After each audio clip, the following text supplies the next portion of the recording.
Picture the weakest kid in your high school gym class. The one who got picked last, who couldn't run as fast, who everyone secretly knew would be the first one eliminated in any survival situation. Now imagine that same person 10,000 years ago living in a small group of 30 humans with no hospitals, no welfare system, no social safety net of any kind. What happened to them?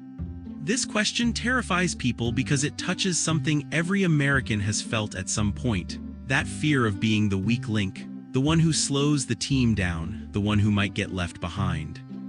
The answer is not what you think. Anthropologist Sarah Hawkes, who spent years analyzing skeletal remains from prehistoric burial sites, found something that should not have been possible.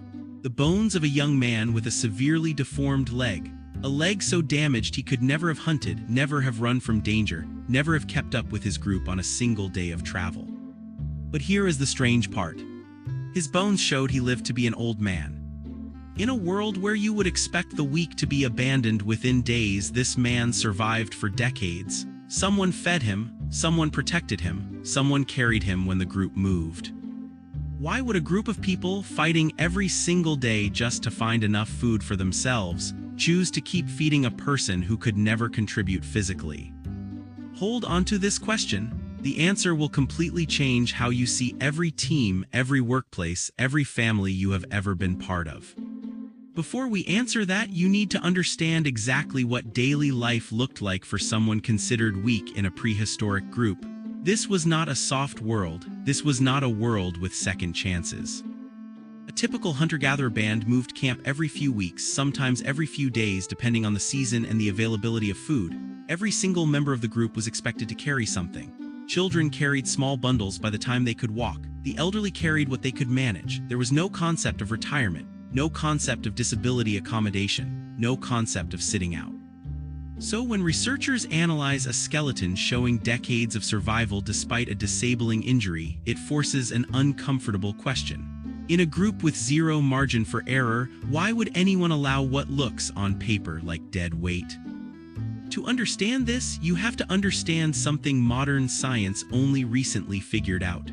Group survival was never about having the strongest individuals. It was about having the most reliable network of trust. Think about a modern American football team for a second. The strongest player on the field is worthless if nobody trusts him to make the right play at the right moment. A team of 10 incredible athletes who do not trust each other loses to a team of average athletes who do. Coaches across the country build entire systems around this single truth, often without realizing they are describing something humans figured out hundreds of thousands of years ago. Ancient humans understood this instinctively, long before anyone wrote it down in a psychology textbook or a sports science journal. Anthropologist Christopher Boham, who analyzed dozens of hunter-gatherer societies across multiple continents, found that the absolute worst thing you could be in an ancient human group was not weak. It was untrustworthy. A physically weak person who shared information honestly, who warned the group about danger, who remembered which plants were poisonous, who told stories that kept children calm during long winters. A circumflex euros, that person was incredibly valuable. Their body was weak. Their contribution to group survival was massive. This is fact number one that almost nobody knows. The brain, not the body, became the deciding factor in who got protected and who got left behind.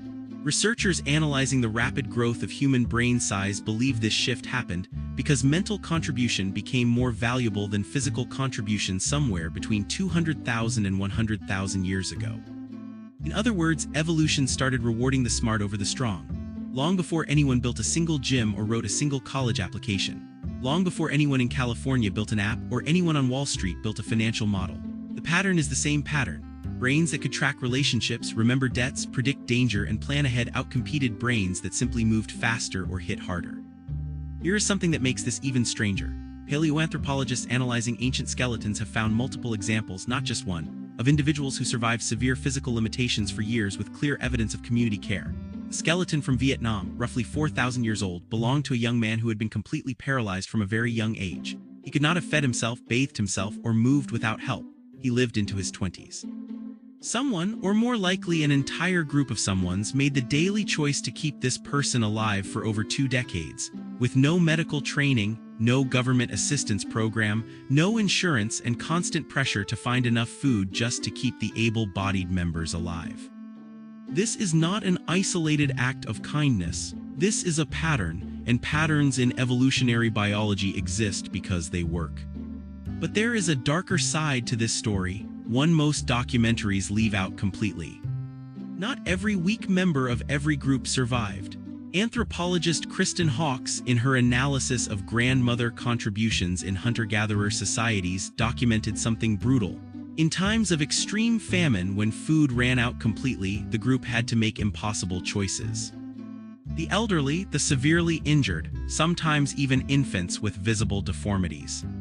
In the worst conditions, on the worst days, when there simply was not enough food for everyone to survive, groups sometimes had to choose who got fed and who did not. This was not cruelty, this was math.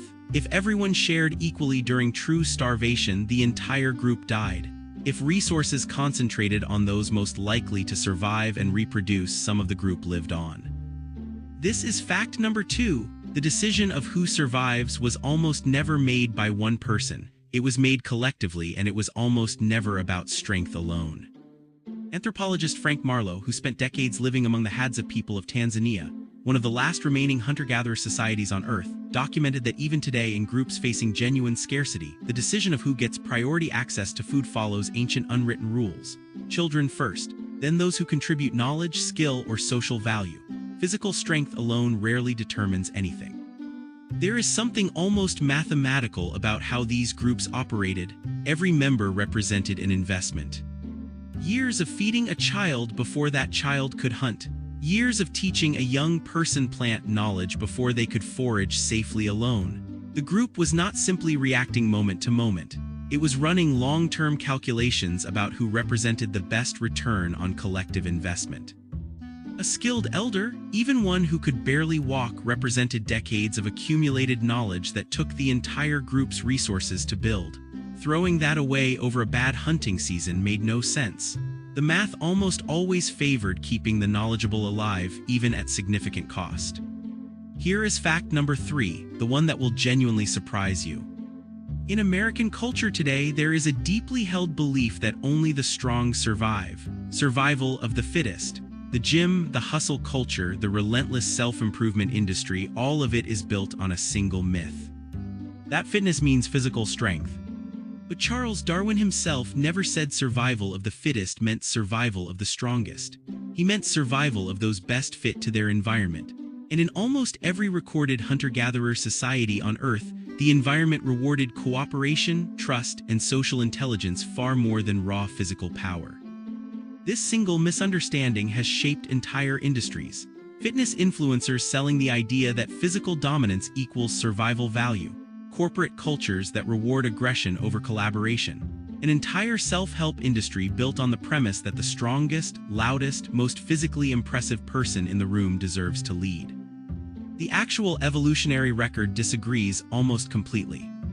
The man with the deformed leg, the one whose bones told an impossible story of survival, likely lived because he gave the group something more valuable than muscle. Maybe he remembered every water source within 50 miles. Maybe he could read the weather better than anyone alive. Maybe he simply made people laugh on the darkest days, and the group understood on some unspoken level that morale itself was a survival skill.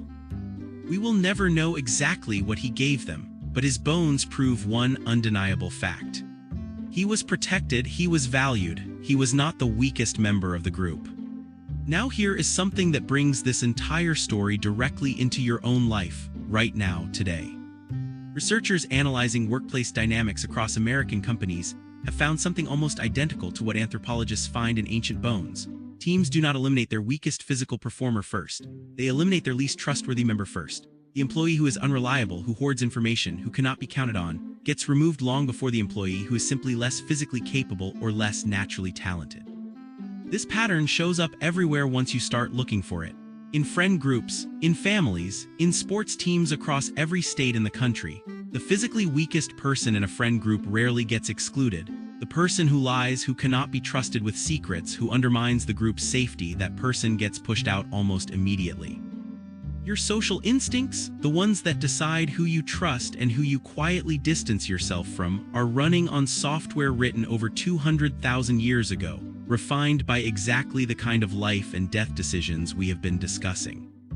So here is the answer to the question you have been holding onto this entire video. What happened if you were the weakest in the group? It depended entirely on what kind of weak you were. Weak in body but strong in trust, in knowledge, in contribution to the group's survival, you were protected, fed, and carried, sometimes for decades.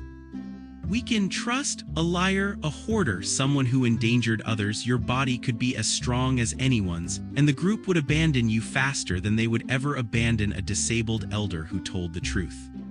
The lesson buried in 10,000 years of human bones is brutally simple. Strength was never about muscle. It was always about whether the people around you could count on you. And that single fact, discovered in fossilized bones from before written history existed, still determines exactly who gets protected on every team, in every workplace, in every family across America today. You were never in danger of being eliminated for being weak. You were only ever in danger of being eliminated for being unreliable.